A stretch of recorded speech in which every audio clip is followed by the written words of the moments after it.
The ultra-wealthy families of the English-speaking realm don't just influence their own backyards. They command power that leaps continents and oceans, turning the West into a playground of prestige and influence.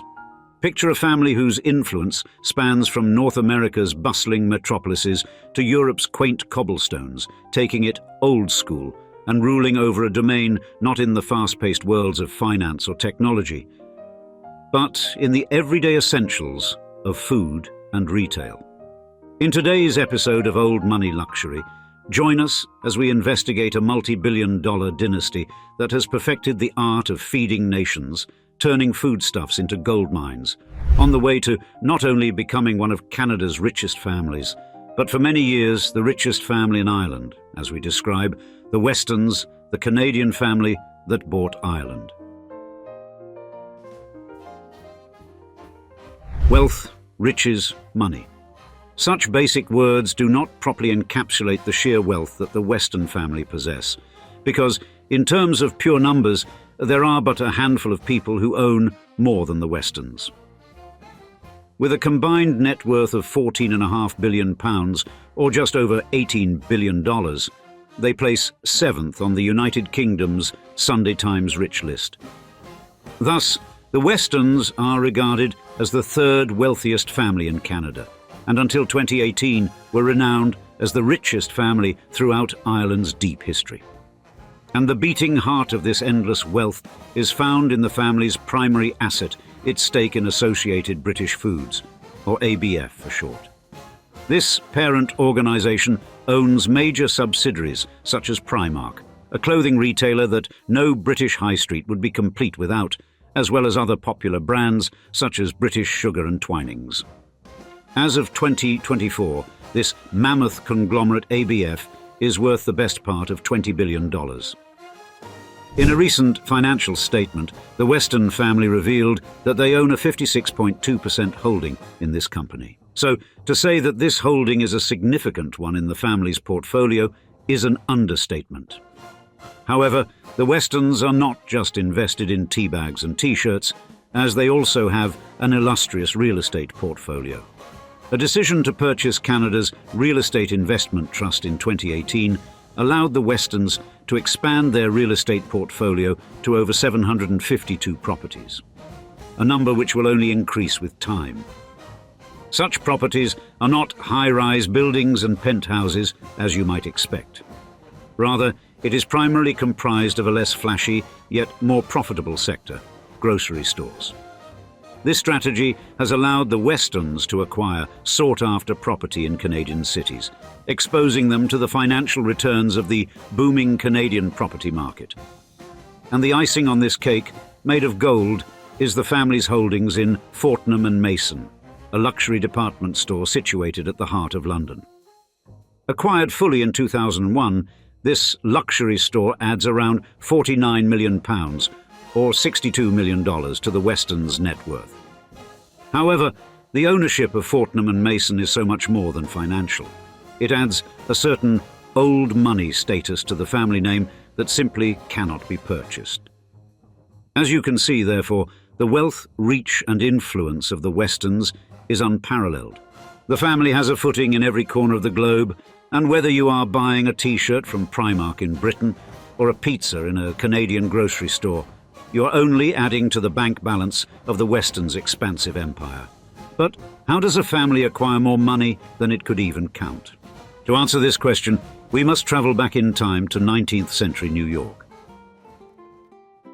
Now, to many, the year 1864 brings to light the turmoil of the American Civil War. Yet, in the heat of such destruction, the foundations of an everlasting legacy blossomed with the birth of George Weston on the 23rd of March 1864. Though born in America, George's parents were actually English immigrants who primarily resided in Toronto, Canada. And upon the birth of George, the family quickly relocated to Toronto. Now, being born the son of two immigrants who had a total of 8 children to provide for, early financial security is not exactly guaranteed, to say the least. And while the city of Toronto was bustling with business opportunities, the Weston family struggled to keep their finances afloat. As a result, George Weston received a minimal education at Wellesley Street Public School, before leaving at just 12 years old to find work and provide vital income for the family. Perhaps, in the 21st century, the idea of a 12-year-old seeking full-time employment in Toronto is comical, if not heart-wrenching. Yet, in a situation as financially perilous as the Westons faced, such was the only option. And so, before he was even tall enough to look over the counter, a young George Weston found employment at a local bakery. Taken under the baker, Charles J. Frogley's wing, George learned everything about the bread-making industry over the following years. He soaked in knowledge as a sponge soaks water, and despite his young age, began whirring business ideas around his head in a desperate attempt to help his family to achieve some sense of financial security. Several years later, Weston moved on from his original job working inside a bakery to a new position in which he began to deliver bread. By delivering bread, instead of sitting inside a shop all day, Weston was able to talk to new people, absorb their ideas, and learn invaluable sales strategies that would later form the core of his business ventures.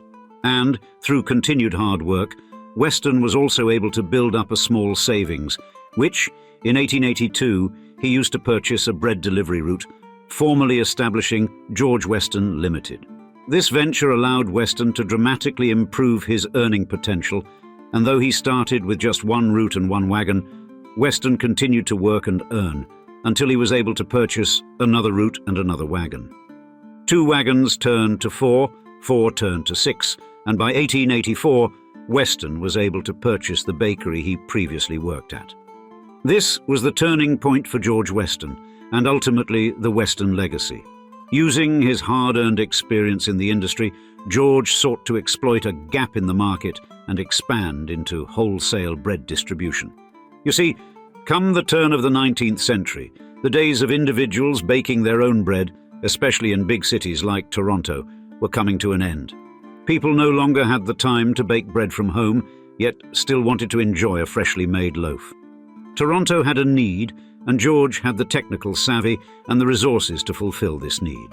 And so, in 1897, George relocated his business to a larger, 2-story building and employed Henry Ford-style production line techniques to create a bread-making factory dubbed the Model Bakery. At its peak, the Model Bakery employed 40 staff members and could produce 3,200 loaves of bread per day. The move into the wholesale market, to put it lightly, was genius. It took the Westons out of poverty, laid out a blueprint for subsequent business development, and was ultimately the reason why we are even talking about the Westons centuries later.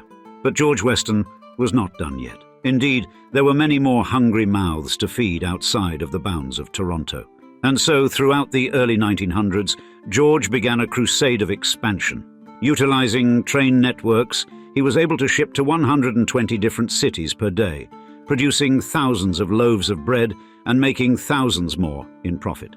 He also dipped his toes in the waters of the biscuit market, which proved an instant success.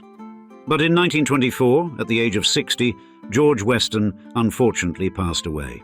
His life was one of hard work, poverty and struggle, yet it was also one of growth and tremendous impact. Through 48 years of hustle, he had built an empire that laid the foundations for future generations to come. And there's no doubt that the entrepreneurial spirit that flowed through his veins would be passed on to his children.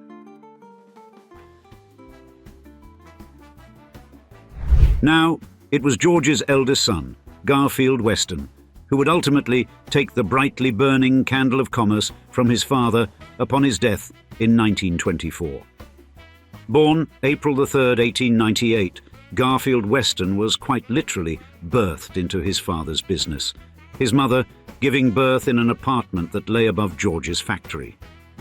Garfield quickly grew an appreciation for the business that his father built, but the allure of glory in World War I swiftly dragged him away as he signed up for the Canadian Expeditionary Force in 1917. However, at the time of signing for the military, Garfield was a year below the minimum age requirement of 19. Not wishing to lie about his age, George put him to work at one of his biscuit factories where he cleaned the floors and repaired broken equipment. But it was hardly glamorous work. Yet, while working in these factories, Garfield did gain a sense that the biscuit industry could be exploited to a greater extent. And so, after serving in the military until 1919, Garfield assumed a role as general manager of his father's biscuit factory. Garfield stayed at this position until the death of his father, when he took over as CEO of the company. As CEO, Garfield Weston wanted one thing: expansion. Like many hungry successors, Garfield felt that aggressive growth could only benefit his father's business. And so, fueled by ambition, Garfield worked as relentlessly as his father to supply new customers with bread and biscuits with more efficient production and distribution methods. 4 years later, in 1928, Garfield made the daring decision to take the company public, a clear sign of the future growth. Soon after this monumental decision, Garfield looked to further capitalize on the biscuit market, acquiring a majority share in an Ontario-based confectionery manufacturing biscuit. Yet, come the early 1930s and the rise of the Great Depression, Garfield was faced with a previously unbeknownst problem. The price of wheat in Canada plummeted. Wheat farmers, who were the lifeblood of the Westons empire, could no longer profitably sell wheat nationally, and Garfield's supply chain lay in jeopardy. However, Garfield Weston was not one to back down from a fight. In fact, he devised a plan to dismantle two birds with a single stone. The plan was simple. Weston would buy bakeries situated in Britain, modernize them, and then import Canadian wheat to them, which he promised would make superior bread than the British were used to. And to say this plan worked would be an understatement, because by 1939, Garfield acquired a total of 30 bakeries throughout Britain. Bakeries that helped to mitigate the effect of the Great Depression and bolster Garfield's already impressive portfolio. Throughout the same period, Weston dipped his toes in American waters, building manufacturing plants in New Jersey, Michigan, and New York. With newfound economic stability, the Western Empire was able to sail the choppy tide of the Second World War with relative ease. However, the jeopardy that the business faced during the Great Depression was still hot on the mind of Garfield, and come the 1950s, he felt it was time to diversify. You see, there comes a point in every entrepreneur's career where the allure of a new market pulls too tightly. For Garfield, this allure was found in the form of the retail sector. Like his father had found a gap in the Canadian market, Garfield felt that, in Britain, there was a distinct lack of nationwide grocery stores. And so, he launched Fine Fare, an all-British grocery store chain that would later be renamed Associated British Foods. Armed with his prior experience, the launch of Associated British Foods was astounding. In approximately a decade, Garfield acquired over 1,000 stores under the ABC brand, as well as popular British brands such as Twinings. It's safe to say that this venture proved almost immediately profitable and would later become the Weston family's predominant source of wealth. However, Garfield Weston's legacy is not one of purely financial contribution, as, throughout his illustrious career, this economic titan also sought to bolster his family name through community work and philanthropic ventures. In 1958, for instance, Garfield launched the Garfield West Foundation, a grant-making body that, since its conception, has donated hundreds of millions of dollars to a variety of community charities. However, no candle can burn for too long, and in October of 1978, Garfield Weston took his final breath. His legacy is one of growth, generosity, and immense business strategy. He took the Western Empire to new heights, and after his death, the third generation had only to gain.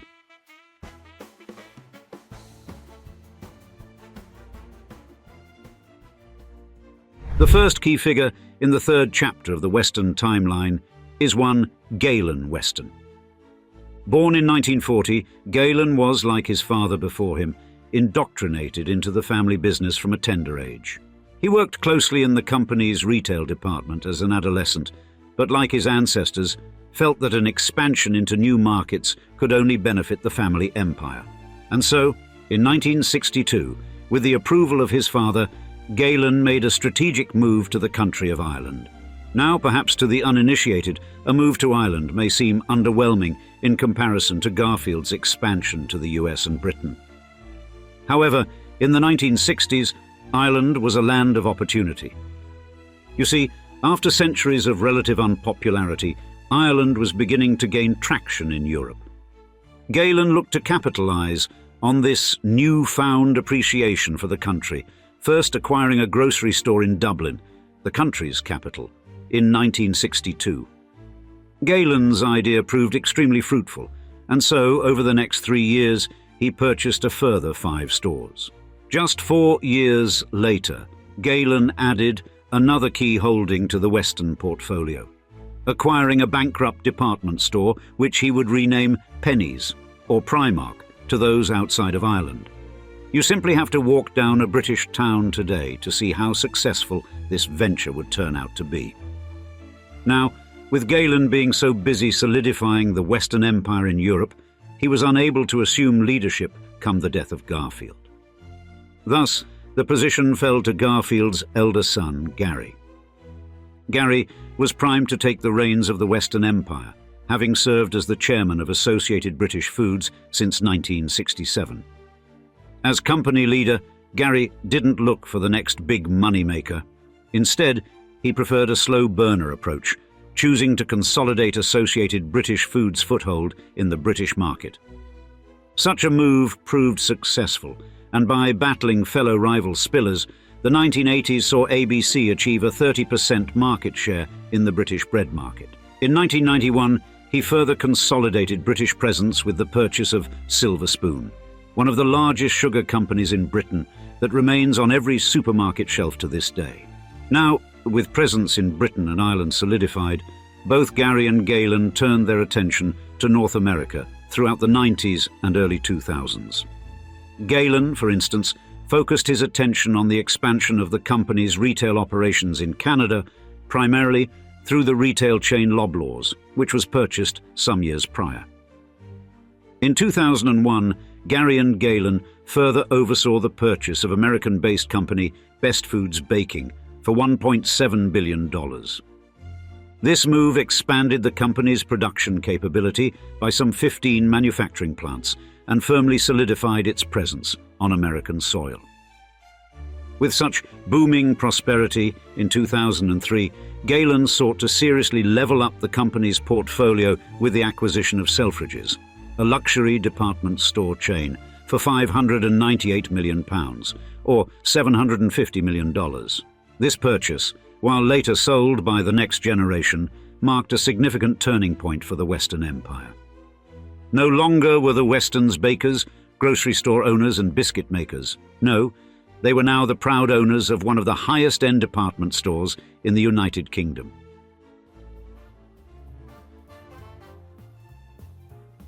The fourth generation of the Weston family therefore stood in a stronger position than any of their ancestors, and the death of Gary in 2002 and subsequent retirement of Galen in 2016 opened the doors for this generation to capitalize on the success of their forefathers. Gary Weston's son, George G. Weston, assumed the position of chief executive of ABC in 2005. However, his time on the board has been plagued with tax avoidance schemes, which has only tarnished the otherwise excellent public perception of Associated British Foods. Galen's son, Galen Weston Jr., has faced similar public criticism. Galen Jr. took over as CEO of George Weston Limited in 2016 before assuming a leadership role of Canadian retail chain Loblaws in 2021. However, during this period, Galen Jr. has received criticism for reducing staff wages during the pandemic, when key workers needed every penny they could make. At the same time as reducing his workers' wages, it was reported that Jr. increased his own salary to some $11.7 million.